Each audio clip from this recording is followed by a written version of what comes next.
오늘 우리가 함께 나눌 말씀 주제는 하나님 한 분만으로 만족하는 삶이라는 제목으로 우리가 함께 나누겠습니다. 쉬우면서 어려운 주제입니다. 우리가 신앙생활하는 것은 하나님 말씀이 기준이 되는 것이 신앙입니다.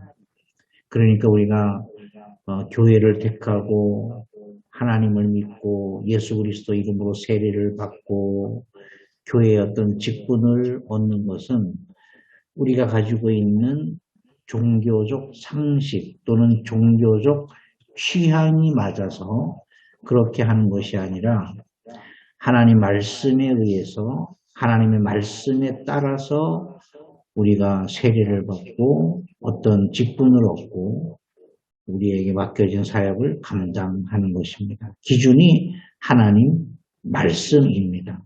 신앙생활은 하나님 말씀으로 하는 것이죠.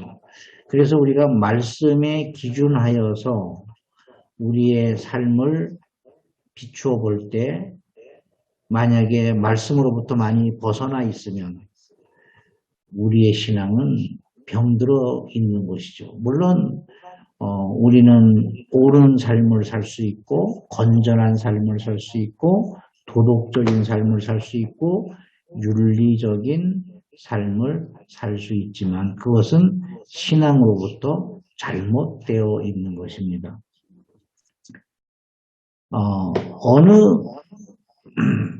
저도 이제 과거에는 그것을 동조를 한 적이 있는데 어느 교회에서는 세례를 줄 때 몇 가지 묻는 사항들이 있습니다. 여러 가지 이제 교회의 어떤 규칙을 지킬 것이냐, 교리를 따를 것이냐 그런 것도 묻는 것도 있지만 어느 교회에서는 혼전 순결을 지킬 것인가를 묻고 거기에 대답을 해야 세례를 준다라는 그런 교회도 있습니다. 물론 그 교회에서 잘 결정한 것이지만 그러나 그것은 성경적인 세례는 아닙니다. 도덕적이고 윤리적으로 옳은 일이지만 세례를 주는 목적은 도덕과 윤리를 떠나는 것입니다. 깨끗해야 세례를 주는 것이 아닙니다. 깨끗하게 살아왔기 때문에 세례를 주는 것이 아닙니다. 더럽기 때문에, 악하기 때문에, 추하기 때문에, 냄새나기 때문에, 인간 이하의 삶을 살았기 때문에 또는 도덕적으로 윤리적으로 깨끗할 수도 있죠. 어떻든 도덕과 윤리가 기준이 되거나 도덕적으로 윤리적으로 나는 이러한 삶을 살겠습니다라는 결단으로 세례를 주는 것은 아닙니다. 세례 그리스도는 예수 그리스도와 연합하는 것입니다. 성경에서 말씀하는 세례는 도덕과 윤리를 떠나는 것입니다.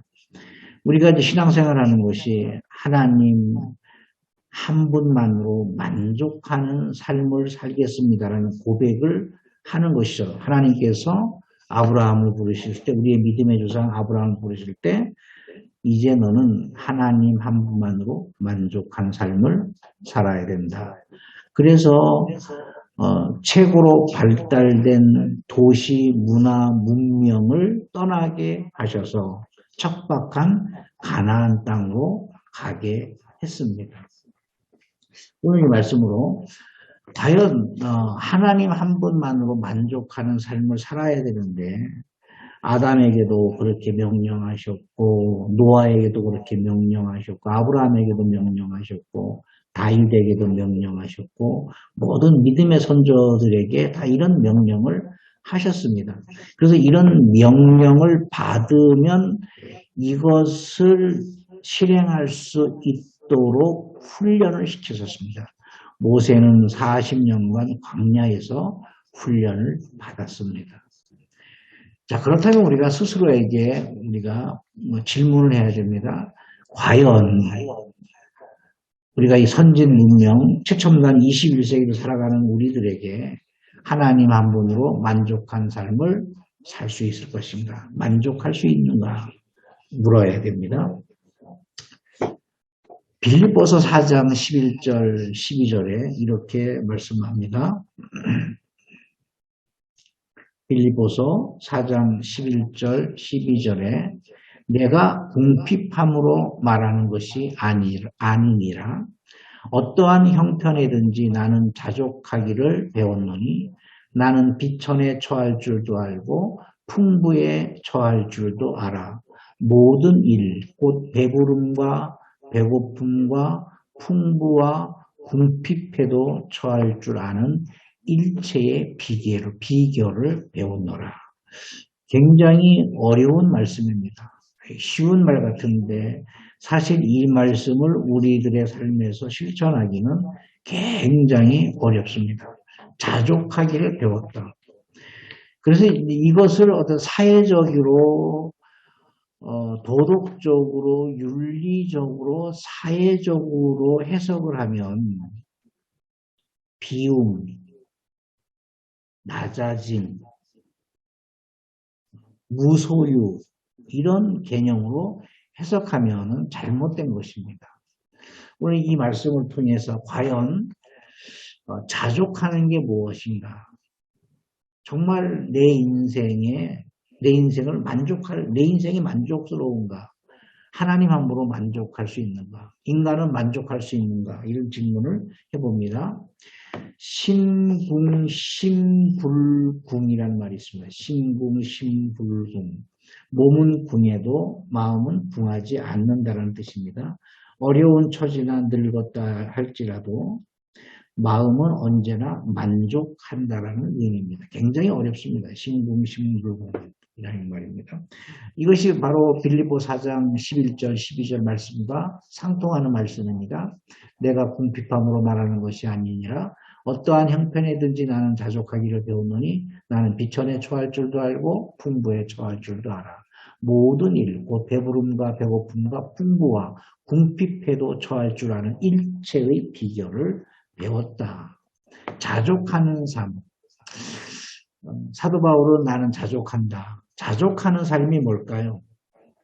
초대에도 말씀드렸던 것처럼 이것을 사회적, 도덕적, 윤리적으로 해석을 하면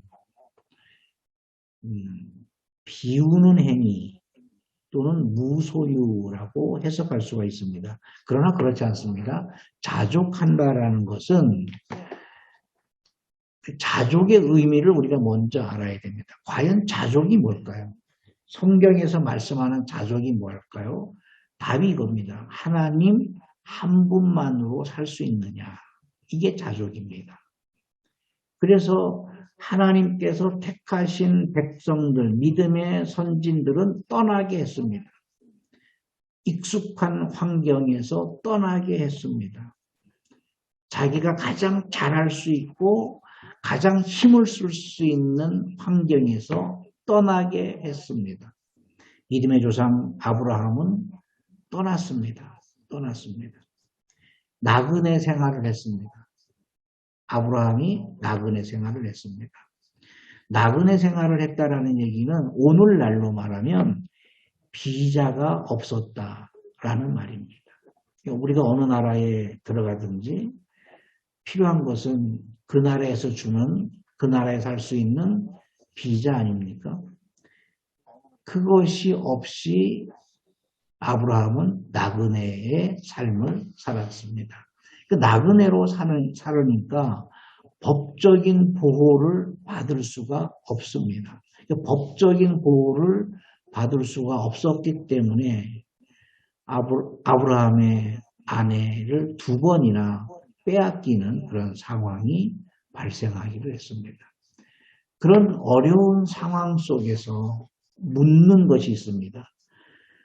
사회적 환경이나 사회적 권력이나 사회적 보호나 사회적 재물이나 이런 것 다 없어도 너는 하나님 한 분만으로, 나 하나만으로 너는 만족할 수 있겠느냐. 욥기서에서 욥이 고난을 받으면서 궁극적으로 욥이 답을 찾은 것이 뭐냐면 하나님 한 분만으로 나는 만족합니다. 자족하는 법을 배웠습니다. 빌립보서 4장 11절 12절에 사도 바울도 일체의 비밀을 배웠습니다. 하나님 한 분만으로 만족한다. 그래서 로마의 지하 감옥에 갇혀 있으면서도 그는 붕하지 아니하고 겉옷이 없어서 추위에 떨 만큼 빈곤한 삶을 살았지만 그 안에서 하나님을 찬양하는 역사가 일어나지 않았습니까? 하나님 한 분만으로 산다라는 것은 다른 말로 하면 하나님이 기준이 되는 삶을 살아야 된다. 하나님이 너무 막연할 수 있으니까 하나님께서 우리에게 주신 생명의 말씀, 약속의 말씀이 기준이 되는 삶을 살아가야 된다. 이것이 빌립보서 4장 11절, 12절에 말씀하는 자족하는 삶입니다. 자족입니다. 깨끗하고 근검전략하고 도덕적이고 윤리적이고 남에게 피해를 끼치지 않고 이런 개념이 아닙니다. 하나님 한 분이 기준이 되는 삶, 하나님 말씀이 기준이 되는 삶, 이것이 바로 자족입니다. 이런 자족이 있는 사람은 반드시 삶의 변화가 있을 것이며 삶이 개혁됩니다. 이게 참 어려운 말씀입니다. 저도 받아들이기 어려운 말씀입니다. 우리가 이제 인생을 살아가면서 나이가 들어가면서 성질은 바뀌지 않는다. 성격은 바뀌지 않는다. 이게 이제 고정화된 사실 아닙니까? 우리가 스스로에게 물어야 됩니다. 우리는 타고난 본성이 있습니다. 조상으로부터, 부모로부터 받은 타고난 본성이 있습니다.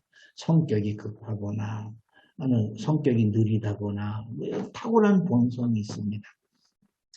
그 타고난 본성을 바꿀 수 있는가, 혹은 바꿀 수 없는가, 변화된 타고난 본성을 개혁하고 타고난 본성을 변화시켜서 변화된 자로 살아갈 수가 없는가.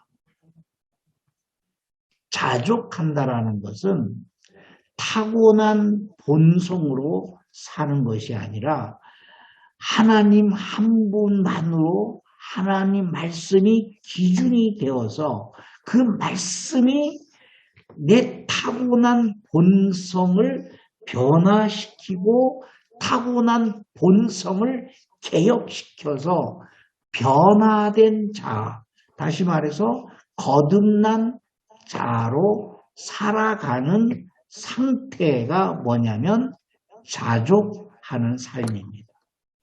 빌립보서 4장 11절, 12절. 내가 궁핍함으로 말하는 것이 아니니라. 어떠한 형편이든지 나는 자족하기를 배우노라. 어떠한 형편이든지.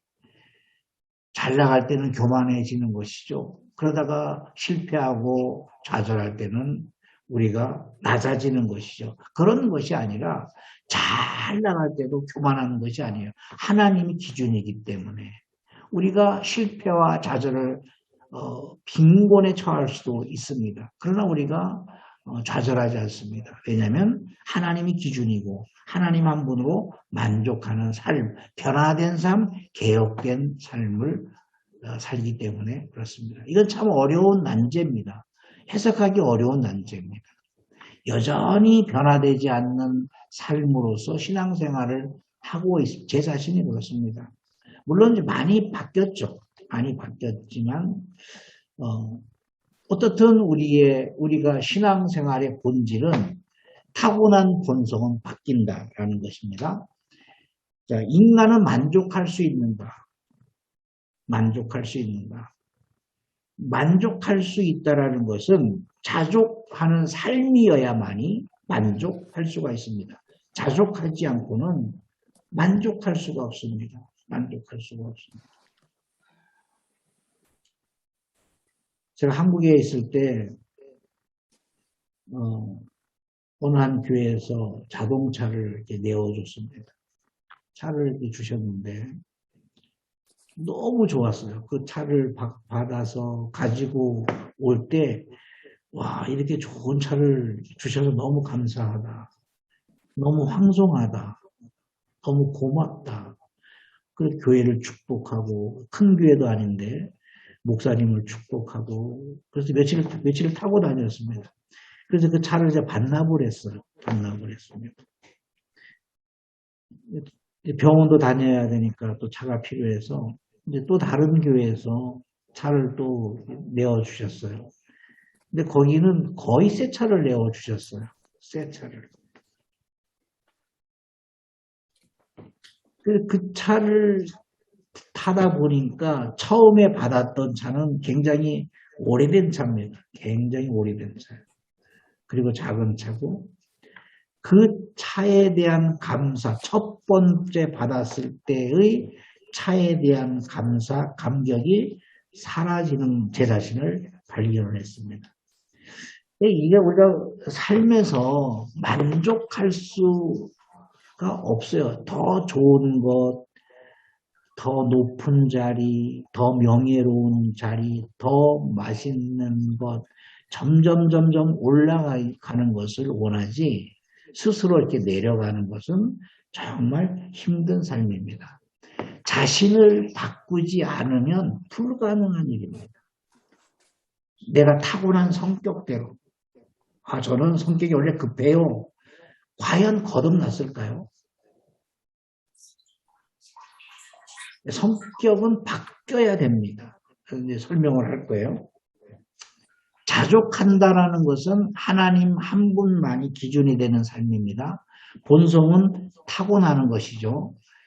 유전과 학습을 통해서 또 이게 발전되죠. 타고나는 본성도 있고 부모로부터 받은 유전이 있고 그 환경에서 학습을 통해서 우리의 성격이 본성이 만들어집니다. 이것이 바뀔 수 있는가? 이거를 바꿀 수 있는가? 바꿀 수 있습니까? 심리학이나 의학은 불가능하다고 생각을 합니다. 우리는 다 그렇게 알고 있어요. 성격은 바꿀 수가 없다. 그래서 최고의 직분자가 되어도 여전히 옛 습관이 그대로 드러나는 경우가 허다합니다. 목사라 할지라도, 선교사라 할지라도, 사모라 할지라도, 또 장로라 할지라도, 권사라 할지라도, 교회 직분자라 할지라도, 성경을 가르치는 사람이라 할지라도, 여전히 회의 때 주먹이 나오고, 욕이 나오고, 그런 습관들은 그대로 남아 있습니다. 과연 이게 맞습니까? 이게 맞을까요? 믿음의 선진들을 한번 살펴보면 그들은 온전한 변화를 가져온 사람들입니다. 그런데 왜 우리는 그러한 온전한 변화가 없을까요? 토머스 소엘이라는 유명한 분이 있습니다. 하버드대, 컬럼비아 대학을 나왔고 거기에 하버드대 교수이기도 합니다. 이제 토머스 소엘이라는 분이 흑인이신데 이분이 이런 주장을 했습니다. 인간의 결함은 불가피하며 우리가 할 수 있는 최선의 선택은 우리의 본성과 그 한계와 불완전함을 받아들이고 갖고 있는 능력을 최대한 활용하는 것이다. 결론적으로 우리의 본성은 바꿀 수 없으므로 올바른 방향으로 본성을 유도하는 사회 제도를 창조해야 된다. 사회학적으로 이제 발표를 했습니다. 이것이 기정사실이 되었습니다. 진리가 되었습니다. 인간의 본성은 바꿀 수가 없다. 급한 사람은 여전히 급한 대로 살아야 된다. 악한 사람은 조금 순화될지 모르지만 악한 본성을 가지고 있어야 된다. 이런 것입니다. 이것은 사회적인 해석이에요. 그러나 인간을 창조하신 하나님의 해석은 뭘까요? 바꿀 수 있다라는 거예요. 바꿔야 된다라는 거예요. 그게 자족하는 거예요. 인간의 성품은 타고난 것이게 바꿀 수 없다라는 것은 사회적 통념입니다. 세상적입니다. 하나님의 생각, 성경에 기록된 하나님의 생각은 뭘까요? 인간의 성품은 반드시 바꿀 수 있다라는 것입니다. 사도 요한의 별명은 우레의 아들입니다. 급한 사람 아닙니까? 우레, 번개의 아들이에요. 얼마나 성격이 급했으면 자, 저 사람은 번개야, 번개 아들이야. 이렇게 급한 성격을 표현했습니다. 자, 그런데 사도 요한의 별명이 그 급한 성격에서 어떻게 변했습니까? 사랑의 사도로 변했습니다. 원로로 변했습니다.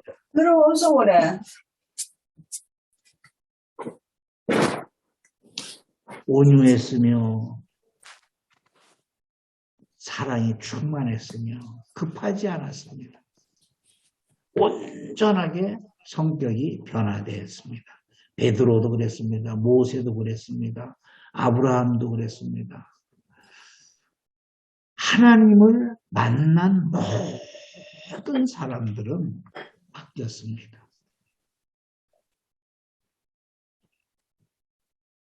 바뀌는 이유가 뭡니까? 성령 하나님께서 임재하시는 것입니다.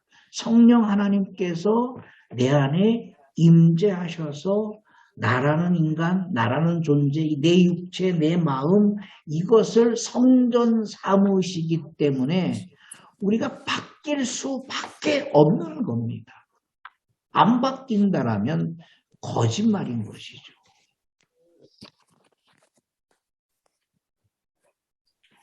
갈라디아서 5장 22절 23절에 오직 성령의 열매는 사랑, 희락, 화평, 오래 참음, 자비, 양선, 충성, 온유, 절제 이 같은 것을 금지할 법이 없습니다. 성령 하나님이 내 안에 임재하시면 나에게서 사랑이, 희락이, 화평이, 오래 참음이, 자비가, 양선과 충성과 온유와 절제의 성품의 열매들이죠. 이것들은 성품의 열매들이에요. 성령 하나님께서 임재하심으로 나타나는 성품의 변화의 열매가 크고 작은 차이가 있겠지만 반드시 나타나야 하는 것이 진리입니다. 그러니까 교회를 다니는데 저 사람 바뀌지 않아. 여전히 거짓말하고 여전히 속된 말하고 여전히 악한 말하고 여전히 급하고 교회 다니나 안 다니나 세례 받으나 안 받으나 직분을 받기 전이나 받은 후나 변함이 없다면 진실로 우리 스스로에게 물어야 됩니다. 내 안에 성령 하나님이 임재하시는가? 나는 구원받았는가? 나는 정말로 거듭난 사람인가?를 물어야 되는 것입니다. 거듭남의 증거가 무엇일까요? 많은 해석이 있습니다. 과연 거듭남의 증거가 뭐냐? 거듭남의 증거는 성품의 변화를 가져와야 됩니다. 이게 성경적 답변입니다. 나는 거듭났는가? 그 사람은 거듭났는가? 우리는 거듭났는가? 성품의 변화가 있는가? 우리 아이들이 거듭났는가? 하나님을 만나면 하나님께서 그 아이를, 그 사람을, 그를 성전 삼으시고 임재하시면 성품은 거듭나도록 되어 있습니다. 변하도록 되어 있습니다. 왜냐하면 성령의 열매가 우리의 삶에서, 우리의 언어에서, 우리의 행동에서 성령의 열매가 나타나도록 되어 있는 겁니다. 성령께서 나를 성전 삼으신 그림자가 우리의 성품의 변화에서 나타나는 성령의 9가지 열매입니다. 만약에 이것이 없다면 우리 스스로에게 물어야 된다는 겁니다. 고린도후서 3장 13장 5절입니다. 너희는 믿음 안에 있는가 너희 자신을 시험하고 너희 자신을 확증하라. 예수 그리스도께서 너희 안에 계신 줄을 너희가 스스로 알지 못하느냐? 그렇지 않으면 너희는 버림받은 자니라. 많이 변했습니다. 저도 정말 많이 변했습니다.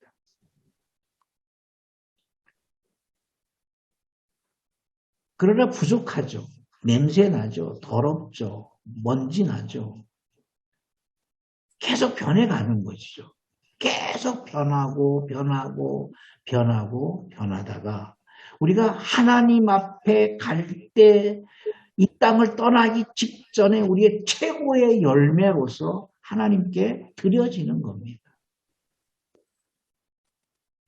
나이가 들면 교회에서 보면 나이가 들면 회의 때 굉장히 꼬장꼬장하신 분들이 있습니다. 저도 전에 교회 전도사로 있을 때 여름 캠프라든지 학생의 여름 수련회라든지 이런 것들을 계획할 때 장로님께서 허락을 안 해주셔요. 이게 뭐 그래서 100만 원이 필요합니다. 그리고 항상 깎으셔요. 한 50만 원을 깎으셔요. 절반을 깎으셔요. 그러면 이제 100만 원이 필요한데 50만 원으로 여름 캠프를 해야 되는 것이죠. 막 허리띠를 졸라매서. 그래서 제가 깨를 부렸어요. 깎이니까 한 200만 원을 올리는 거예요. 다 거짓이죠, 거짓. 장로님이 막 보시더니 이거 100만 원을 50% 깎는 거예요. 그래서 200만 원 올렸다가 100만 원 깎이니까 100만 원 받는 거죠. 우리는 받을 만큼 다 받은 거고. 그러니까 교회도 이렇게 서로 악순환이 되는 거예요. 악순환이. 가장 순수하고 가장 정직하고 가장 진실해야 할 교회가 서로 이렇게 못 믿고 이게 좀 추가로 더 뻥튀기해서 올렸나 더 깎아야 되는가 더 깎아야 되는 거 아닌가 그리고 또 한 밑에서는 더 뻥튀기를 해서 올리고 이런 악순환이 계속되는 겁니다.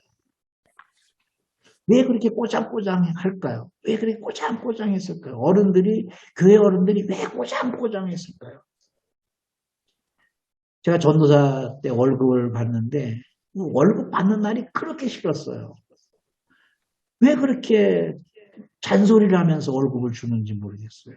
물론 장로님이고 안수 집사님이니까 잘하라는 개념에서 전도사를 세워놓고 이렇게 훈계하는 것은 이해를 합니다. 한 말 또 하고 한 말 또 하고 한 말 또 하고. 그래서 저뿐만이 아니라 다른 전도사도 월급 안 받았으면 좋겠다. 자기 돈 주는 것처럼. 왜 교회 어른들은 이렇게 성품의 변화가 없을까요?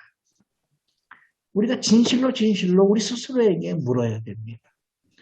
선교사 모임, 목사 모임, 장로 모임, 권사 모임, 성경교사 모임. 그런 모임이 은혜롭지가 않아요. 꼬장꼬장하고 자기 성격 밑바닥이 다 드러나고 용납하고 품어주고 너그럽고 이해해주고 실수한 거 좀 덮어주고 세상에 실수 안 하는 사람이 어디 있습니까? 세상에 의인이 어디 있습니까? 단 한 사람도 의인이 없습니다. 막 지적하고 밝혀내고 막 그래서 만신창이를 만들어서 다시는 재기할 수 없게 만드는 마치 약육강식 약한 자는 짓밟히고 강한 자는 더 강해지고 하는 그 약육강식이 이런 정말 믿음이 좋고 그런 집단 안에 깊숙하게 들어와 있다는 사실이 정말 마음이 아픕니다. 과연 타고난 성품이 변화될 수 있는가? 변화될 수 있습니다. 그렇게 믿어야 됩니다. 그렇게 믿고 우리 아이들을 축복하고 사랑하는 사람을 축복하고 아내는 부인을, 부인은 아내를, 부모는 아이들을 그렇게 축복해야 됩니다. 변화될 수 있습니다. 예수를 만나면, 하나님 만나면 반드시 100% 변화돼야 되는 것이 맞는 겁니다. 그게 진리입니다. 성경적 신앙입니다. 믿음의 선조들의 삶을 통해서 우리가 확인할 수 있습니다. 다 변화됐습니다. 변화되지 않는 사람은 단 한 사람도 없었습니다. 타고난 성품이 변화될 수 있는 것은 있는가? 정말 변화될 수 있습니다. 이것이 거듭남의 증거입니다. 고린도전서 5장 17절에 그런즉 누구든지 그리스도 안에 있으면 새로운 피조물이 되는 겁니다. 옛 습관 그대로 있지 않습니다. 피조물이 되는 겁니다. 더러운 사람 깨끗해지는 것이고 게으른 사람 부지런해지는 것이고 악한 사람 순화되는 것이고 입에서 욕만 나왔던 것이 선한 말이 나오도록 되어 있습니다. 남을 판단하는 것을 멈추게 되어 있습니다. 남을 비방하는 것을 멈추게 되어 있습니다.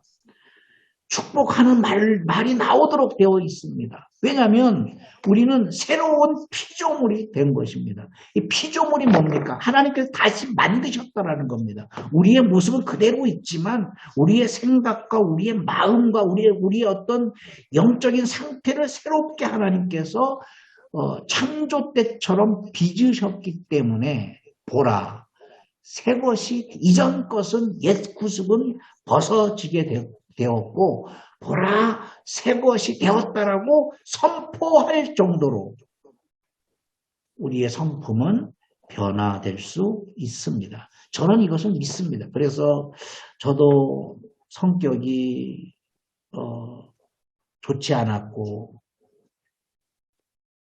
굉장히 게으르고 굉장히 더럽고 그러나 믿습니다. 성령 하나님께서 나를 성전 삼으셔서 임재하셨기 때문에 나는 변화되리라 계속해서 주장하고 있습니다. 나는 변화될 것이다. 나는 변화될 것이다.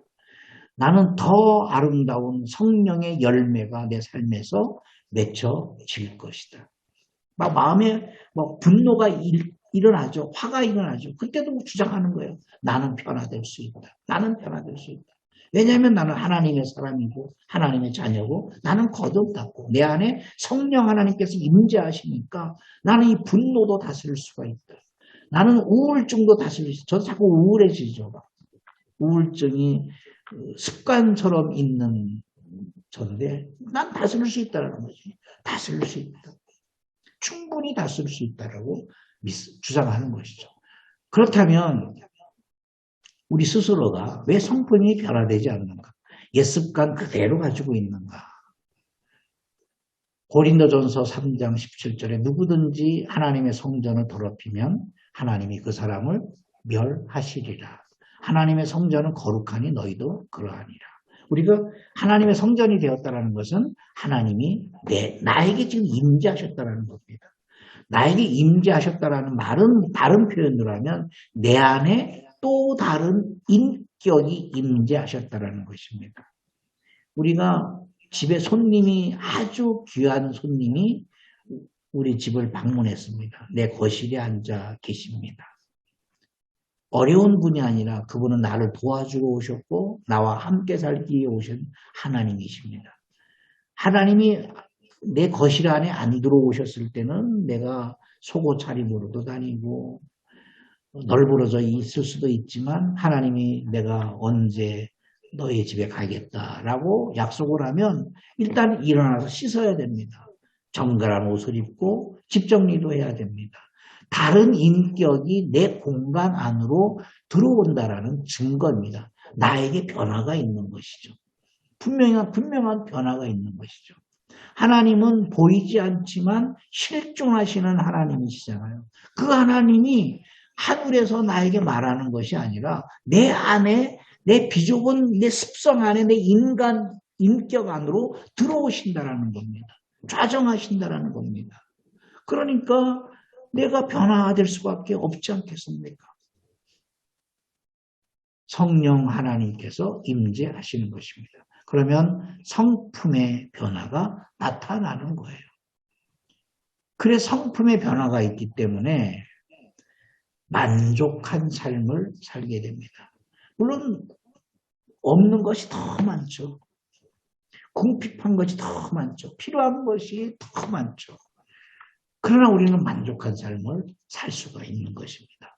왜냐하면 성령 하나님이 나를 성전 삼고 계시기 때문에 그렇습니다. 그래서 사도 바울의 이 고백이 얼마나 위대한 고백인지 어떤 신앙의 영적 깊이와 넓이와 어떤 경지에 다다라 있는지를 우리가 알 수 있습니다. 내가 궁핍함으로 말하는 것이 아니니라. 어떠한 형편이든지 나는 자족하기를, 하나님 한 분만으로 만족하기를 배웠다.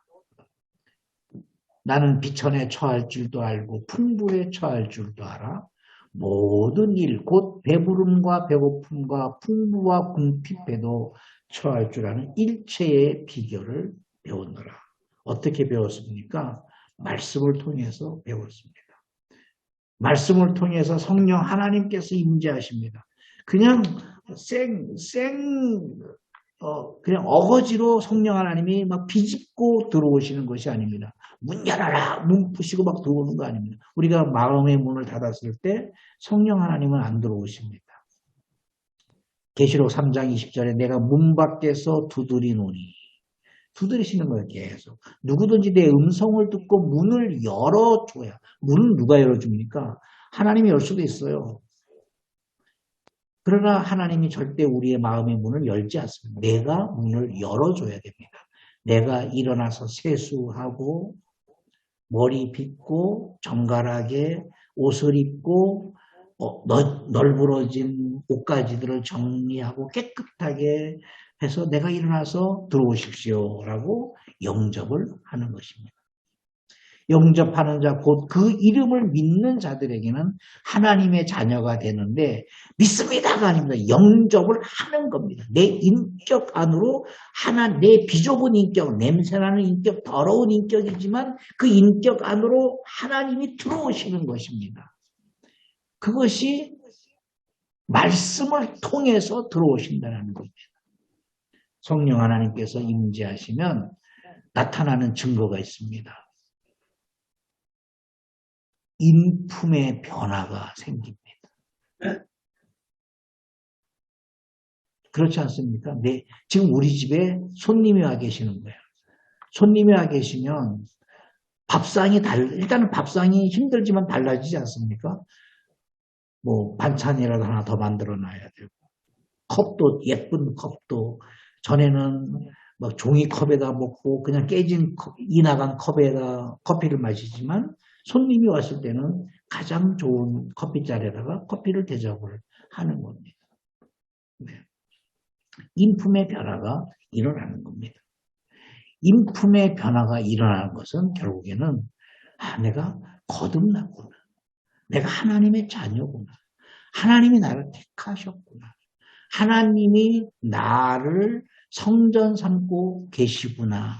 라는 스스로의 만족한 증거를 얻게 됩니다. 내가 과연 택함받은 건지, 내가 과연 구원받은 건지, 내가 과연 하나님의 뜻을 행하고 있는지, 우리가 막 뒤죽박죽일 때가 있습니다. 그럴 때 우리 스스로를 말씀에 비추어야 됩니다. 말씀에 비추어야 됩니다. 그래서 결과적으로는 하나님 한 분만으로 만족합니다. 내 인생의 부분이 아니라 내 인생의 전부입니다. 라고 고백을 하게 됩니다. 우리의 취향에 따라 기독교 하나님을 믿는 것이 아니라 내 인생의 전부입니다. 하나님은 내 인생의 전부입니다. 말씀을 통한 인격의 온전한 변화가 있다. 그것이 성경 말씀입니다. 이것을 우리가 믿고 추구해야 됩니다. 주장해야 됩니다. 당신은 변화될 수 있습니다.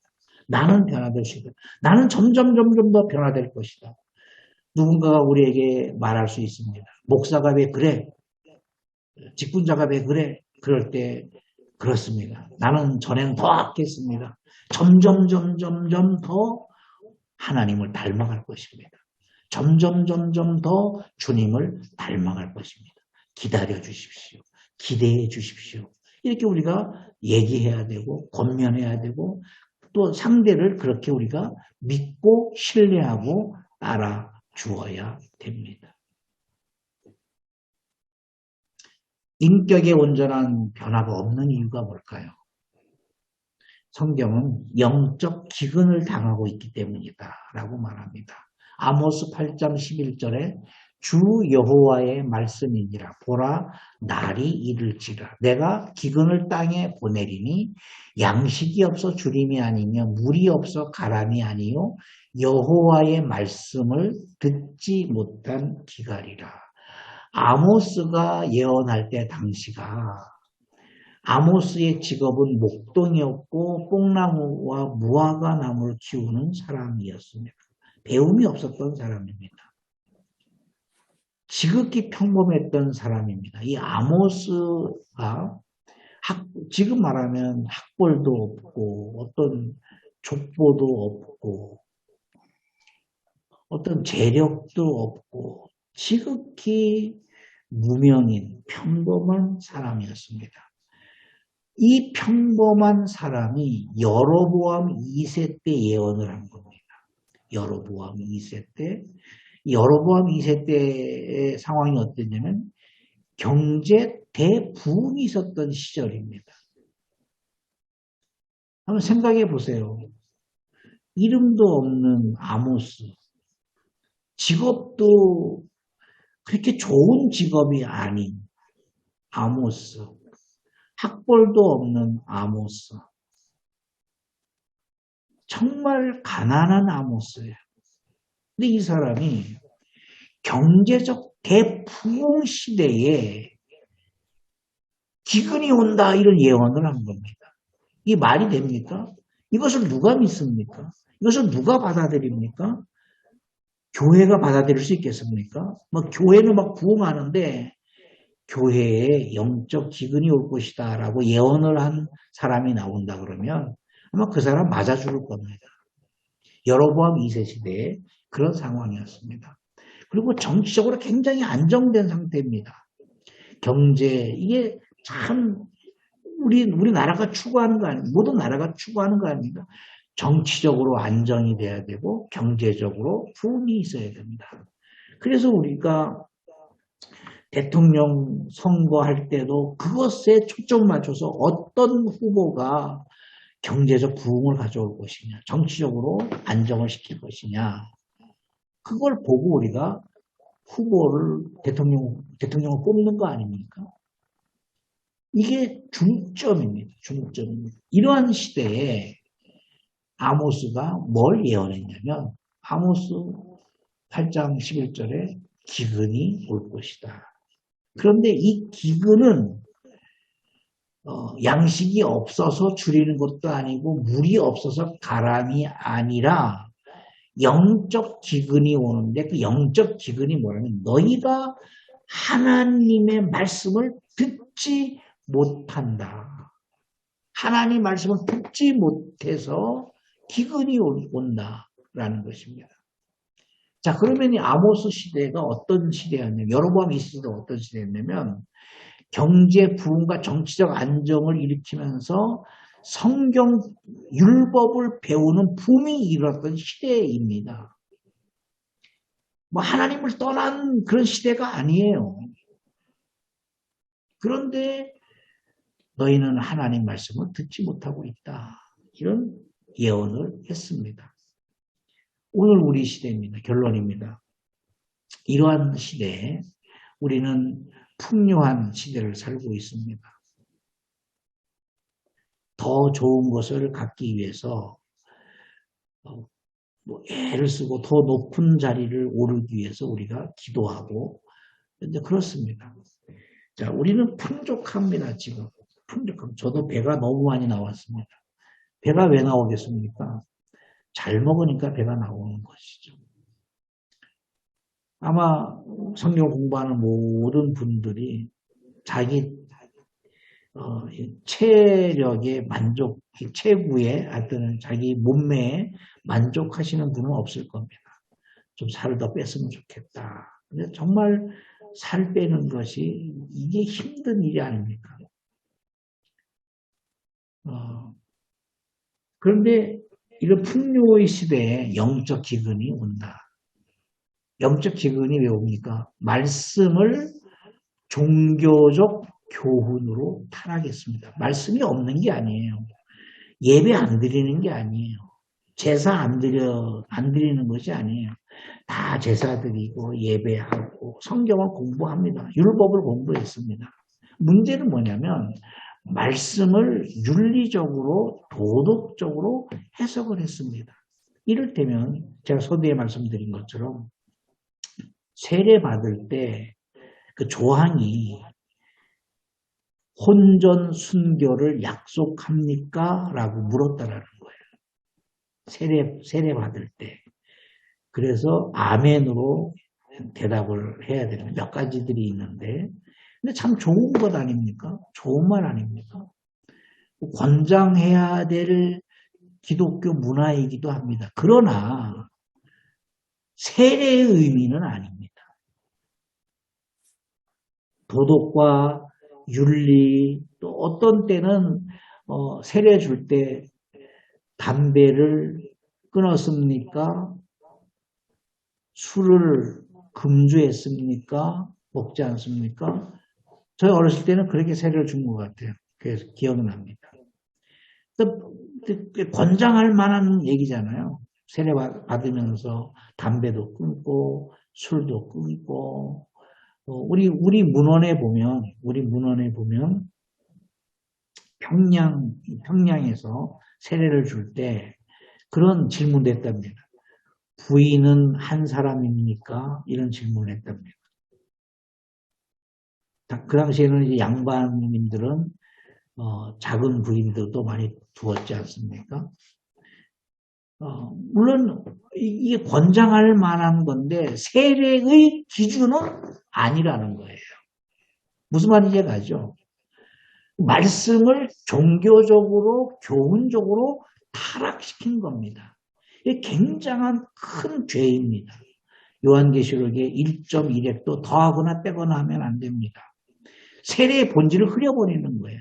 이게 도덕적으로 윤리적으로 그런 어떤 양심 고백이나 어떤 건전한 삶을 유도하기 위해서 세례 주는 것처럼 느껴지게 하면 안 되는 겁니다. 그 영적 기근이 왜 오느냐면 그런 것들 때문에 오는 겁니다. 영적 기근이 오는 이유는 거듭난 삶이 없는 신앙입니다. 여전히 같은 것을 반복을 하는 거예요. 여전히 같은 것을 예수를 믿는데 예배를 드리는 성경을 읽는데 직분은 가졌는데 여전히 같은 것을 반복을 하는 거예요. 여전히 같은 것. 그 사람이 오면 싫어지는 것. 그분 앞에 서기가 싫어지는 것. 그분 앞에 보고서를 올리는 것이 왜 그렇게 싫어지는지 우리가 생각을 해야 됩니다. 요한계시록의 결론입니다. 요한계시록 10장 9절 10절입니다.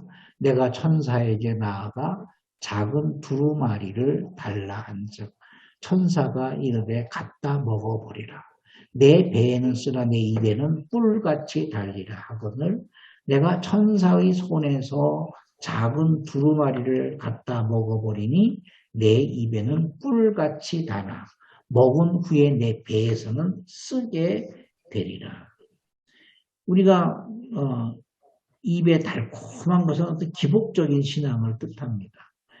그러나 그 말씀이 우리 안에 들어오면 그것이 배에서 쓰게 되는 겁니다. 이게 쓰게 된다는 말은 그 말씀을 실천하기 위해서 그 말씀에 순종하기 위해서 그 말씀이 내 삶에 적용되게 하기 위해서 우리는 더 손해보는 삶을 살아야 되고 우리의 주장을 줄여야 되고 우리가 더 낮아져야 되고 할 말이 많지만 할 말을 하지 말아야 되고 내 타고난 성격대로 사는 것이 아니라 이 악한 성격이, 이 모난 성격이 다듬어지기 위해서 말씀 앞에 무릎을 꿇고 몸부림을 해야 된다라는 의미입니다.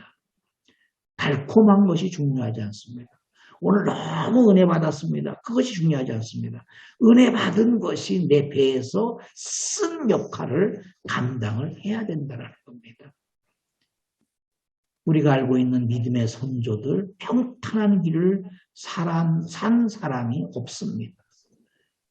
진짜 사업하는 대로 사업이 잘 되고 자녀에게 막 복이 내리고 기도하는 것마다 다 응답되어지고 성경을 한번 뒤집어 보십시오. 누구도 그런 삶을 살지 못했습니다.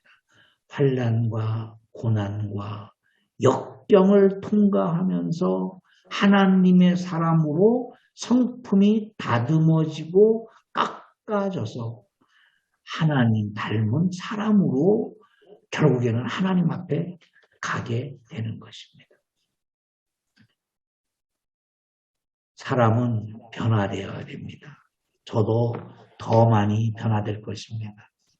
사랑하는 우리 가족들도 더 많이 변화되어야 됩니다. 이것이 내 힘이 아닌 성령 하나님께서 나를 성전 삼으시고 성령 하나님의 인격이 내 비좁은 인격 안에 좌정하셨다라는 증거입니다.